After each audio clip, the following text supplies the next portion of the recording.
Hello, and welcome to Crafting at Home with OC Public Libraries. Today we're going to show you how to make your own felt book cover. For supplies, you're going to need a book, newspaper, felt, a pencil, scissors, pins, embroidery floss, a needle, a ruler, decorations of your choice, and some scratch paper. One piece of your felt needs to be big enough to wrap around your entire book. The other felt pieces can be smaller. First, put your book on top of your newspaper and trace around the edges. Make sure to trace both covers and the spine. Now we're going to add some extra room to our outline in order to make our pattern. So add 1/4 inch across the whole top and the bottom of the shape that you traced, and 3 inches to each side to make the flaps for the book cover. Now cut out this larger shape that you made and wrap it around your book to make sure that it fits. This is your pattern for your book cover.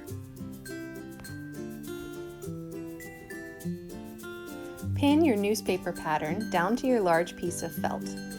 This will keep it in place while you cut along the edges. Next, draw or trace onto your scratch paper the shapes that you want to use to decorate your book cover. This is where you really get to personalize your book.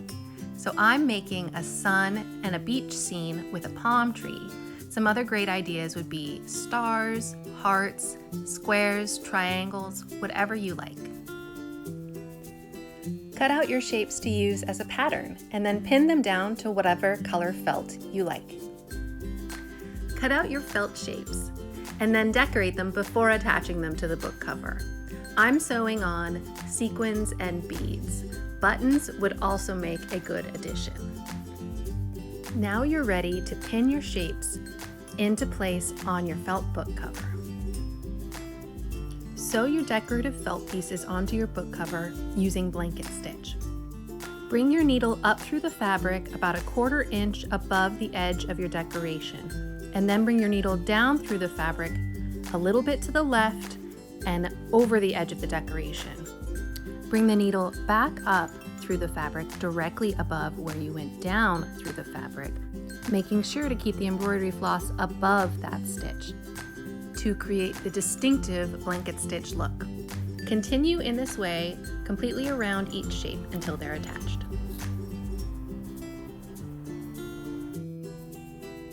Wrap your large piece of felt around your book, getting it centered where you want it before pinning the flaps in place in preparation for sewing. Remove your pinned book cover from your book. Now you're going to use blanket stitch again to sew along the top and bottom of your book cover. Creating an edging with blanket stitch seems a little different at first, but it is essentially the same. First, bring your needle up through the fabric about 1/4 inch above the side of your fabric. Now you don't need to stitch back down through the fabric. Instead, just wrap your embroidery floss around the edge and come back up through the fabric directly to the left of the first spot you came through the fabric. Just like last time, make sure that your embroidery floss stays above the stitch coming through the fabric, and that will create the distinctive blanket stitch look.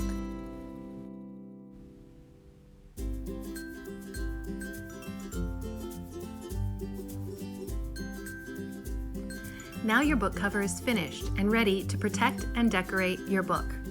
I hope you enjoyed this craft and decide to make lots of book covers in your own unique style. Thank you for crafting at home with OC Public Libraries.